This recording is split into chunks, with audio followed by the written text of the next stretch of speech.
Yo les terriens, ici Sweep et j'espère que vous allez bien, car aujourd'hui c'est une toute nouvelle vidéo. Et pour la vidéo du jour, j'ai eu envie de vous parler des Green Lanterns de la Terre. Je vous préviens déjà de base, Alan Scott ne fera pas partie parce que je vais compter seulement les terriens qui ont porté la nôtre volonté. Et vu que Alan Scott c'est quelque chose d'autre, ben il ne sera pas dans cette vidéo. Sur ce, commençons la vidéo, c'est parti.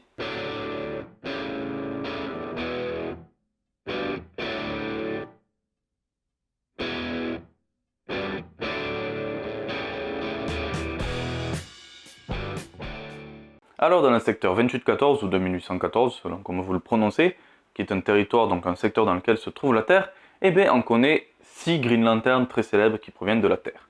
Le tout premier, c'est tout simplement Hal Jordan, qui était assez têtu, Green Lantern têtu, mais en même temps connu pour être le plus grand des Green Lanterns. À la base, dès le départ, c'était normalement un pilote d'essai pour les avions de chasse de l'armée, et donc un jour il est devenu Green Lantern. Mais vu qu'il aime encore voler, il aime encore les avions, hein, ça lui arrive que lorsqu'il est sur Terre, qu'il doit travailler, qu'il pilote des avions, et ça se voit fortement parce que lorsqu'il nous fait des constructions, ben, souvent c'est des avions de chasse. Le deuxième Green Lantern est un grand gaillard, un grand bagarreur, il s'agit tout simplement de Guy Gardner.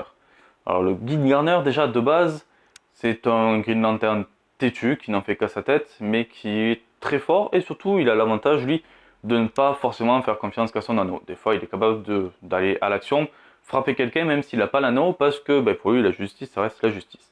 Et ce qu'il faut savoir sur Guy Gardner, c'est surtout que c'est un Green Lantern assez spécial.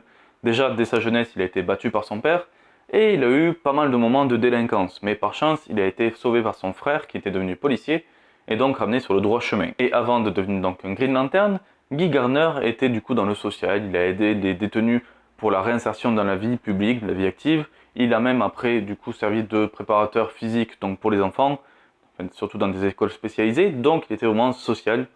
Ce qui est assez étrange parce que lorsqu'on lit souvent les récits de Guy Gardner, il peut être assez brut. Mais déjà sur son passif, il était vachement social. Juste après, on retrouve donc John Stewart, qui est un Green Lantern stratège très puissant, politicien, et c'est justement un meneur d'hommes, et cela se remarque sur beaucoup de choses.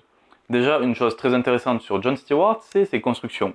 En effet, c'est lui qui possède sans doute les constructions les plus solides, parce que lorsqu'il doit faire quelque chose, eh bien, il va concevoir chaque engrenage avec précision. En fait, pour vous donner une idée, s'il devait construire une voiture juste avec sa pensée, il construirait une vraie voiture. C'est pas juste un truc en forme de voiture qui avancerait avec sa pensée. L'aventure avancerait certes par rapport à sa pensée, mais il va construire chaque engrenage pour faire rouler la voiture. C'est sa grande précision. Et cette précision, il le doit déjà par rapport à un de ses anciens métiers, c'est le fait d'être architecte. Et ses capacités de grand tacticien et aussi de meneur d'hommes, il le doit à une autre de ses capacités qu'il a eu par le passé, c'est le fait d'être un Marines. Donc dans l'armée américaine, d'être un soldat. Juste après, on retrouve donc Kyle Rayner qui lui est tout simplement l'artiste. En fait, si les premiers avaient un côté bagarreur ou autre, faisaient un peu partie de l'armée entre pilotes de chasse, ou même par exemple John Stewart qui était un Marines, Kyle, lui, à la base c'est plus ou moins un pacifiste, d'ailleurs il était même dessinateur, et par contre sa force c'est justement son imagination. Et pour régler une situation, il peut créer tout et n'importe quoi. Pour vous donner une idée, même si je pense pas que ce soit fait en comics, mais c'est dans son style, s'il y aurait par exemple 20 ennemis qui foncent sur lui, il crée une sphère qui serait tout simplement, pour donner une idée, un labyrinthe complet, afin de séparer tous ses ennemis et de les massacrer petit à petit. Sa force, c'est son imagination, et justement cette imagination, elle lui vient de lui et de son métier, car à la base il était dessinateur donc de BD, ou de comics plutôt, vu que c'est en Amérique. Donc voilà, Kyle Rayner, c'est vraiment l'artiste du groupe. Si les 4 premiers semblent plus ou moins honorables, et le cinquième est un peu plus étrange. Certains peuvent avoir des doutes par rapport à sa sélection au niveau de l'anneau. Il s'agit de Simon Baz, un homme de la rue. Donc un homme qui a toujours vécu dans la rue, qui donc faisait plein de coups, qui volait des voitures, qui faisait plein de choses pour survivre. Sauf que Simon Baz, ce qu'il faut savoir, c'est que même si c'est un Green Lantern assez basique, il n'a jamais fait d'énormes choses par rapport à certains comme John Stewart ou autre, Simon possède une force de volonté énorme, et c'est pour ça qu'il a été choisi. Ce qu'il faut savoir, c'est que certes, Simon a donc fait plusieurs délits, il a volé des voitures ou autres, mais tout ça, il le fait pour faire survivre sa famille, et donc surtout sa sœur et donc sa filleule. Parce qu'en fait, lors de sa jeunesse, ou il y a quelque temps, Simon était avec Nazir, donc qui était son beau-frère, et dans un accident, son beau-frère est tombé dans le coma. Du coup, vu que Simon s'en voulait, il fait tout pour aider sa sœur afin qu'elle ne se retrouve pas dans la rue ou autre. Et c'est ça sa grande force de volonté en fait. Il n'est pas forcément mauvais, mais il fait tout cela pour faire survivre sa famille, tout simplement. Et cette grande force de volonté, c'est déjà ce qui lui a valu son anneau à la fois en tant que Green Lantern, mais surtout sa grande force de volonté lui a permis de commettre l'impossible, parce qu'un jour, en fait, il a tout simplement sorti son beau-frère du coma à l'aide de son anneau.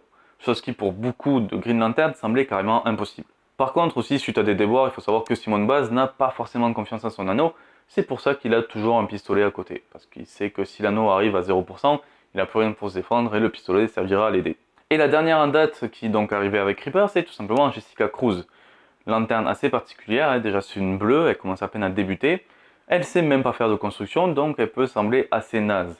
Et le pire, c'est surtout que c'est une Green Lantern qui possède beaucoup de phobies. Donc un lanterne qui, de par la force de la volonté, doit affronter la peur, elle, souvent, elle subit les peurs. Et sa plus grande peur, c'est même l'agoraphobie, au point qu'elle sort rarement de chez elle. Par contre, ces phobies, c'est à la fois sa force et sa faiblesse.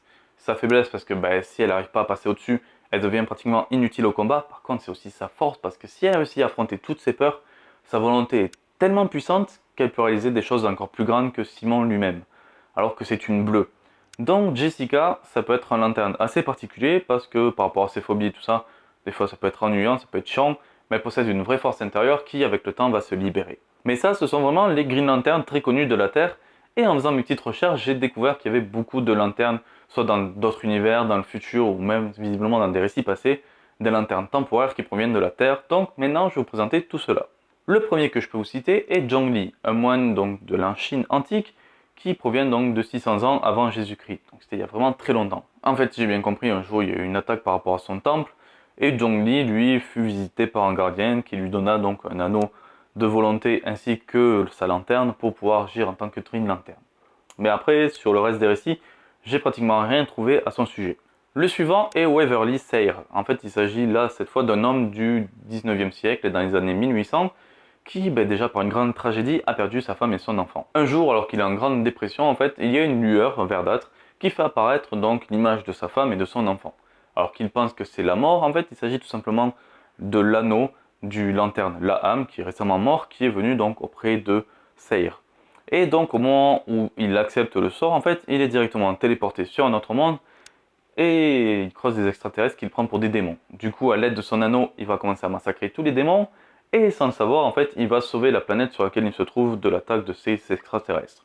C'est comme ça qu'il débutera ses premières aventures comme Green Lantern, mais de ce que j'ai compris après, pour la suite, on ne sait pratiquement rien de lui vu qu'il est retourné sur la Terre, il s'est enfermé et après, on ne sait pas ce qui s'est passé vu que son anneau fut transmis, mais on ne sait pas comment et on ne sait pas comment il est mort. Puis on retrouve donc Anya Savenlovich, qui est donc une Russe datant de 1964. En fait, en 1964, elle fut envoyée dans l'espace pour apprendre un programme russe. Le problème, c'est que sa fusée commença à déconner et du coup, elle prit une capsule pour pouvoir s'enfuir. Sauf que la capsule partie errer dans l'espace. Du coup, Anya fut légèrement refroidie, congelée pour rentrer en hibernation. Et un jour, elle fut retrouvée donc par Kyle Rayner, qui du coup, en formant son corps, lui donna un anneau de pouvoir. C'est comme ça que ça se passa. Après, sur les autres aventures, je ne détaille pas plus, mais elle fut donc brièvement une Green Lantern, sauf que visiblement le corps de Kyle Rayner ne dura pas très longtemps. Après, on a le cas de Daniel Young, qui est un shérif à la base du Montana, et donc en tant que shérif, il est en train de poursuivre des hors-la-loi, jusqu'au moment où il a été attrapé, plus ou moins amené par du coup l'anneau de pouvoir d'Abin Sur, pour se retrouver devant Abin Sur, qui lui donna donc son anneau. Je vous rassure que Abin Sur n'allait pas mourir, vu que c'est Al Jordan qui devrait le récupérer. En fait, il était blessé, et vu qu'il ne pouvait plus agir, le temps de guérir, il donna son anneau à donc Daniel Young, et Daniel utilisa donc la force des Green Lanterns pour retrouver ses hors-la-loi et les affronter. Sauf que juste après ça, en fait, l'anneau repartit à Binsour qui se barra de son côté. Il a fallu juste 30 secondes pour Binsour à se soigner. Mais donc c'est un petit Green Lantern, Daniel Young, c'est un petit Green Lantern temporaire. Et à mes yeux, le cas le plus étonnant est celui de Charles Vicker. Alors pour savoir, en fait, Charles Vicker est un acteur qui joue le rôle de Green Lantern dans un film ou une série télé, j'ai pas vraiment compris. Et donc le plateau de production est en fait celui de son frère. Un soir, Charles il se fout une grosse murge, donc le lendemain il n'est pas prêt à se rendre sur le plateau, sauf que le problème c'est qu'on a des criminels galactiques qui veulent pouter Green Lantern, sans comprendre qu'en fait c'est pas le vrai Green Lantern, ils vont saccager donc le plateau et tuer le frère avant que Hal Jordan ne puisse agir. Du coup en fait lorsque Hal arrive sur le plateau et qu'il découvre tous les cadavres, Charles lui aussi est là et il décide de suivre Hal Jordan afin de venger son frère. Et donc en partant dans l'espace, à un moment, Hal Jordan va lui donner l'anneau de pouvoir d'un Green Lantern qui est mort, et donc en affrontant et en faisant sa quête de vengeance, Charles va montrer sa puissance et les gardiens lui donneront plus tard son propre anneau de pouvoir. Donc ça c'est les débuts de Charles Vicker. Après comme je l'ai dit, il y a aussi le cas donc de Green Lantern qui proviennent du futur. Je peux par exemple vous parler de Kari Wen, ou Vren, j'ai pas trop compris comment on doit dire ça, qui est tout simplement une descendante à la base de Kyle Rayner. Sauf que elle n'est pas directement un Green Lantern, je vous le dis, en fait c'est Kyle Rayner qui s'est retrouvé dans le futur, Il a été attaqué par quelqu'un et Ganthet, lui, vu qu'il est immortel, qui était toujours en vie, il a pris l'anneau de Kyle et il l'a donné donc à Carrie afin qu'elle puisse le sauver. Ce fut vraiment une Green Lantern temporaire parce qu'à peine Kyle sauvé, il reprit l'anneau et il se barra. Donc elle a été juste Green Lantern 30 secondes. Et ça doit être sympa au moins de pouvoir voler et tabasser des gueules pendant 30 secondes. Elle a de la chance. Après, j'ai aussi découvert donc un Green Lantern qui s'appelle Jordan Kelly, qui provient du 31e siècle. Mais alors sur celui-là, j'ai juste découvert son nom, je sais même pas son histoire, donc désolé. Par contre, sur le suivant, je connais vraiment son histoire. Le suivant étant donc Ron Vidar, qui fut sélectionné directement par les gardiens pour devenir Green Lantern. Sauf que visiblement, au 31e siècle, les Green Lantern n'avaient plus le droit d'être sur Terre. Donc au départ, il se cachait, mais en fait, avec le temps, il a dû quitter la Terre à cause de cette restriction. Donc après, il continue à être Green Lantern dans l'espace, mais il ne revient plus sur Terre. Et je peux aussi vous parler d'un cas très particulier, le cas de Maria Contranetti, qui est en fait une femme. Donc dans les descriptions qu'on a données, je suis désolé, mais il dit qu'elle est féministe et tout ça. Bon, techniquement, elle est surtout folle.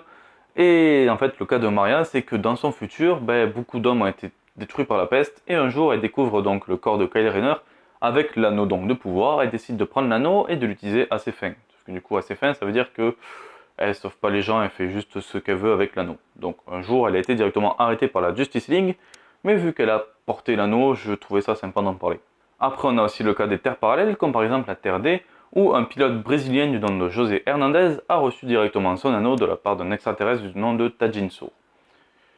Ouais, en fait, c'est directement la copie de Hal Jordan, et là où c'est con, c'est que c'est genre des copies un peu masquées des mecs qui vont essayer de copier un truc, mais vu que c'est pas leur licence, sauf qu'en fait là ça reste d'ici, donc c'est con comme idée. Mais c'est un mec qui a existé. Après, on a aussi le cas donc du Night Lantern. En fait, il s'agit directement d'une fusion entre Hal Jordan et de Dick Grayson. D'ailleurs, leur nom du coup a été Hal Grayson. Et ça se trouve dans le Nanoverse. En fait, les deux héros ont directement fusionné pour donner le Night Lantern. Et bon, désolé, j'ai pas trouvé les origines, je sais juste que ça vient du Nanoverse. Et on n'en sait pas plus là-dessus. Le dernier lanterne connu d'autres univers est tout simplement le Dawnbreaker, ce qu'on a découvert très récemment avec Batman Metal. Il s'agit tout simplement donc du Batman de la Terre 32, qui est devenu un Green Lantern très récemment, vu qu'à peine ses parents morts, il a reçu l'anneau de la volonté pour devenir Green Lantern. Donc c'est Batman Green Lantern qui combat le crime avec la volonté. Bon, techniquement, sur le symbole, ça va plutôt être la peur, vu qu'il veut inspirer ses ennemis et leur faire peur. Mais voilà, donc le Dawnbreaker, c'est le plus connu et le dernier qu'on a rencontré. En tout cas, voilà, cette vidéo est à présent terminée, j'espère qu'elle vous aura plu. Donc, à part les 6 premiers qui étaient très connus, les autres, j'ai eu beaucoup de mal à trouver les informations. Donc, déjà en commentaire, vous pouvez me dire soit si j'ai fait des erreurs, surtout vu que c'était des sites anglais sur la traduction, soit sinon, dans l'autre sens, j'en ai peut-être oublié certains qui étaient peu connus. C'est toujours bien de le rajouter. Donc, ce serait gentil de votre part et j'accepterai de toute façon toutes les critiques là-dessus. En tout cas, si cette vidéo vous aura plu, vous pouvez toujours me laisser un pouce bleu et même partager la vidéo, ça me fera plaisir. En tout cas, voilà, la vidéo est à présent terminée. Sur ce, ciao tout le monde et à la prochaine.